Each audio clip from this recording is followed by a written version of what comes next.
Hello दोस्तों, मैं हूं सत्या और आप देख रहे हो कोडेक्स। हम आज रिएक्ट का सबसे बेसिक और सबसे पावरफुल कंसेप्ट स्टोरी के साथ समझेंगे, जिसका नाम है कंपोनेंट, जो कि आप स्क्रीन पे देख रहे हो। And types of component, function component, class component. और हाँ, एंड तक जरूर देखें और रियल टाइम कोड भी समझेंगे। ध्यान से सुनना है क्योंकि यही से रिएक्ट की शुरुआत होती है।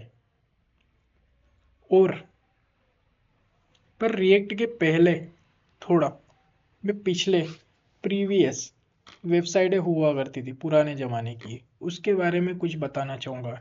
जो कि 10 से 12 साल पहले का टाइम, उस टाइम पे क्या होती थी वेबसाइटें, किस टाइप की बनी हुई होती थी। ठीक है, पहले अब मैं डेफिनेशन थोड़ा एक्सप्लेन कर देता हूँ कि कंपोनेंट होता क्या है। यूआई का छोटा टुकड़ा, यूआई का छोटा टुकड़ा, यूआई का छोटा टुकड़ा जो कि इंडिपेंडेंट होता है, जो कि इंडिपेंडेंट टुकड़ा होता है, जो रिपीट हो सकता है और डेटा के हिसाब से हम बदल सकते हैं। ठीक है, क्या होता था पुराने ज़माने में, पुराने ज़माने की वेबसाइटों में क्या रहता था कि एक सिंगल फाइल बनी रहती थी, एक सिंगल फाइल बनी रहती थी, जिसमें HTML, CSS और जावा स्क्रिप्ट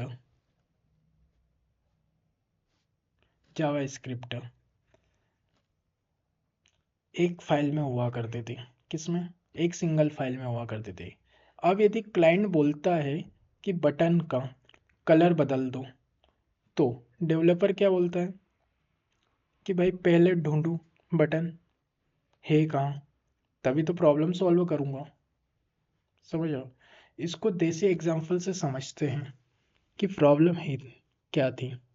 ये बिल्कुल वैसे ही है जैसे जैसे एक शादी में, ये बिल्कुल वैसे ही है जैसे शादी में पूरा पूरा खाना एक सिंगल तपेली में हुआ करता था। किसमें? तपेले में। उसी में दाल, दाल, सब्जी और हलवा, सब मिक्स, क्या, सब मिक्स हुआ करते थे। लेकिन इसका रिजल्ट क्या निकला? रिजल्ट क्या है? कोड बहुत बड़ा हो जाता था। क्या था?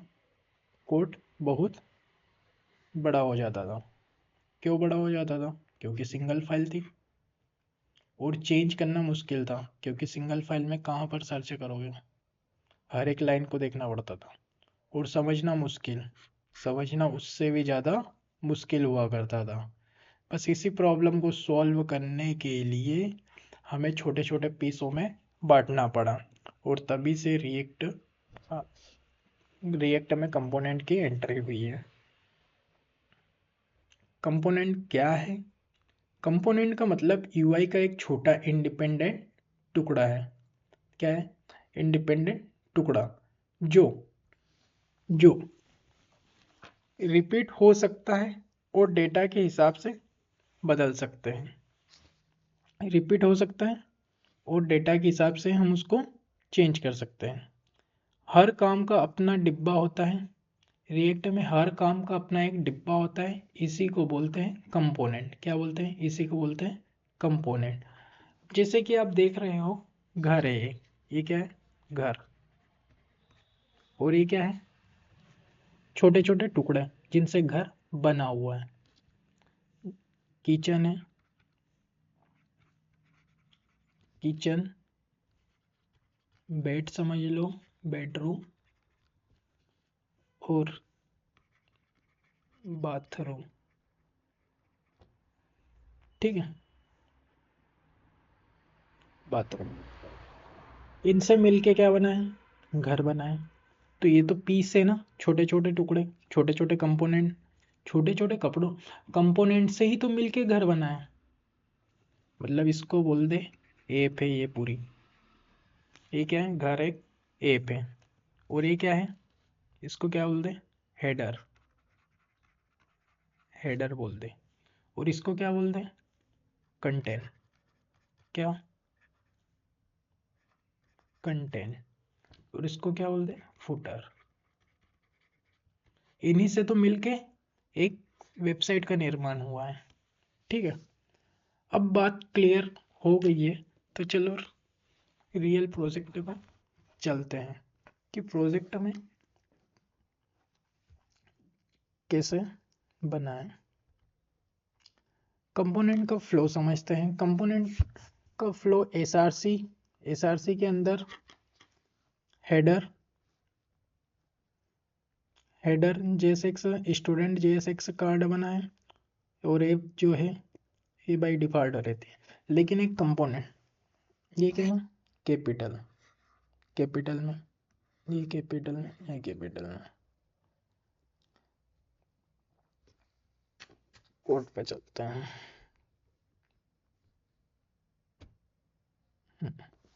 इसमें क्या है, एसआरसी के अंदर, एसआरसी के अंदर मैंने एक कंपोनेंट बनाया है, जैसे कि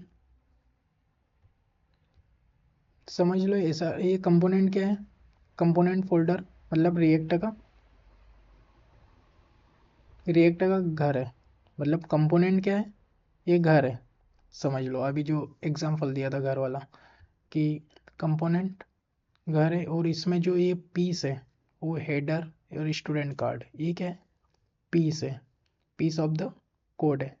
सबसे पहले एसआरसी के अंदर क्या बनाया, कंपोनेंट नाम का फोल्डर बनाया।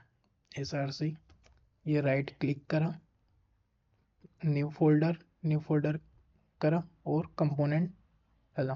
कंपोनेंट को राइट क्लिक करा, फिर क्या हुआ, फाइल फाइल बनी।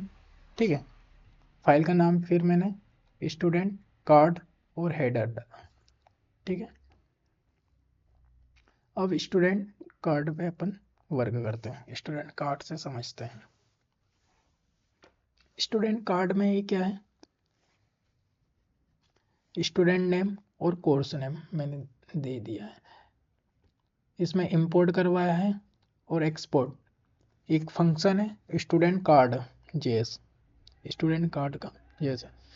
रिएक्ट कंपोनेंट बनाने के लिए सिर्फ 3 रूल होते हैं। फंक्शन, ये है फंक्शन, ठीक है, स्टूडेंट कार्ड्स नाम का। जेएसएक्स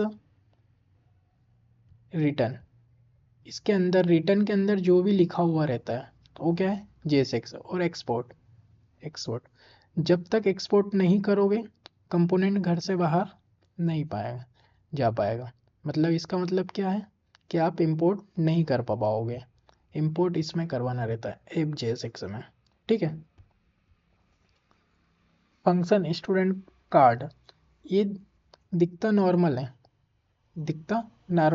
ये दिखता नॉर्मल है फंक्शन जैसे ही, पर रिएक्ट इसको यूआई मशीन समझता है। क्या समझता है, यूआई मशीन। रूल याद रखना, नाम कैपिटल लेटर से। ठीक है, रिटर्न क्या करेगा, स्क्रीन पे दिखाना है, जो स्क्रीन पे दिखाना है स्टूडेंट नेम कोर्स नेम। और एक्सपोर्ट डिफॉल्ट क्या करवाएगा, जो स्टूडेंट का, इसका मतलब ये होता है कि दूसरी फाइल में, एक फाइल से दूसरी फाइल में उसको इंपोर्ट करना। ठीक है,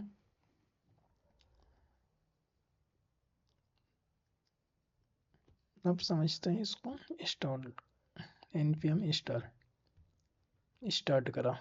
ठीक है, ये आ गया हेडर, स्टूडेंट नेम और कोर्स नेम। क्या आ गया, स्टूडेंट नेम और कोर्स नेम। मैंने इसको इंपोर्ट करवाया यहाँ पर, स्टूडेंट, इसको हटा हेडर। हाँ, एक बार और करते हैं इसको। ठीक है, अब देखो ये डबल आ गया, student name course name, student name course name. ये स्टूडेंट नेम इतना बड़ा क्यों आया साइज में, क्योंकि H2 हेडिंग है उसमें, और कोर्स नेम पैराग्राफ है। देखो ये H2 हेडिंग और P पैराग्राफ हेडिंग। उस फंक्शन को ये क्या करता है, स्टूडेंट कार्ड क्या करता है, उस फंक्शन को चला देता है। कौन से फंक्शन को? ये वाले फंक्शन को चलाता है, तभी तो ये रिटर्न होता है और स्क्रीन पे दिखाई देता है। लेकिन पर दोनों स्टूडेंट सेम लग रहे हैं, दोनों स्टूडेंट सेम लग रहा है, स्टूडेंट नहीं स्टूडेंट। तो अब इसको प्रोप्स से समझते हैं, प्रोप्स में समझते हैं। जैसे कि प्रोप्स पास करते हैं, नेम,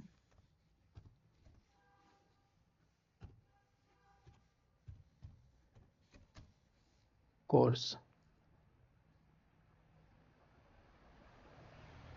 यहाँ पर क्या कर देंगे, कर्ली ब्रैकेट के अंदर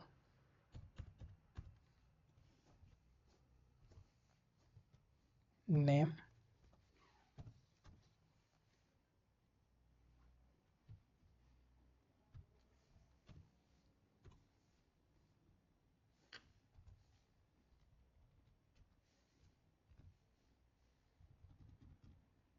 कोर्स। ठीक है, अब इसको एक्सपोर्ट करेंगे। क्या करेंगे? एक्सपोर्ट डिफॉल्ट स्टूडेंट कार्ड को app.js में।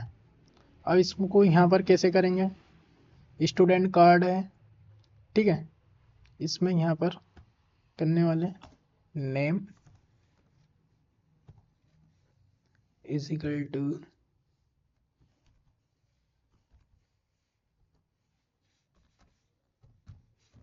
सत्या। ठीक है, और कोर्स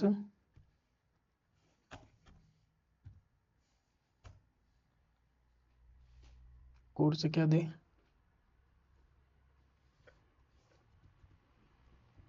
रिएक्ट दे देता है।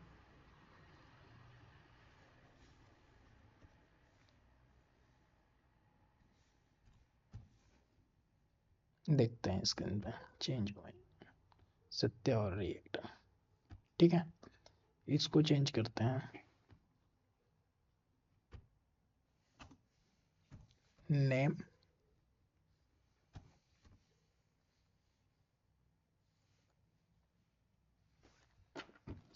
भी वेस्ट कर लेते हैं, टाइम वेस्ट नहीं करते।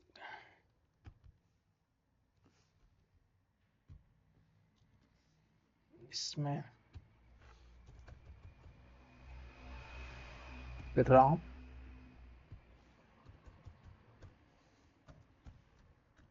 Node JS.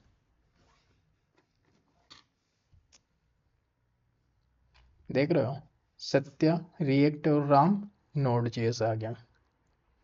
मशीन एक ही है, मशीन एक ही है, बस स्लीप अलग अलग निकली है। मतलब बाहर से आने वाला डेटा, बाहर से आने वाला डेटा अब रिएक्ट का पूरा फ्लो क्रिस्टल क्लियर हो गया। ठीक है, इसमें क्या हुआ, इसमें हमने प्रोप्स पास करें, नेम और कोर्स, h2 नेम दिया और पैराग्राफ में कोर्स दिया। अब यहाँ पर क्या करा, डेटा इंपोर्ट करवाया। ठीक है, फाइल को इंपोर्ट करवाई।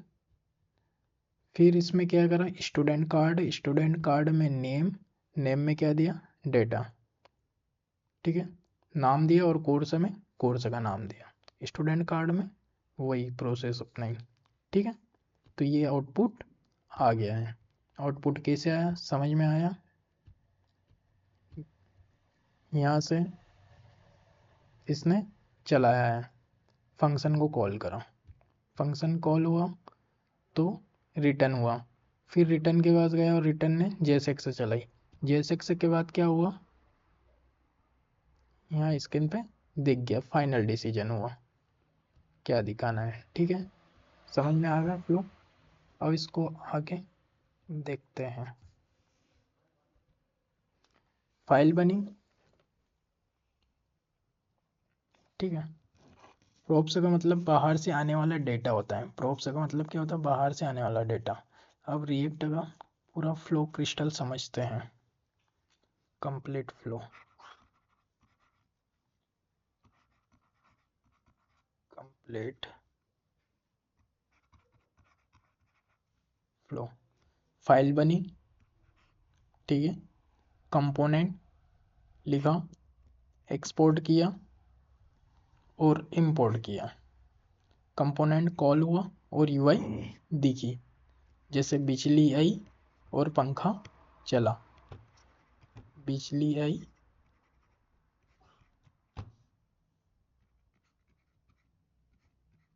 और पंखा चला,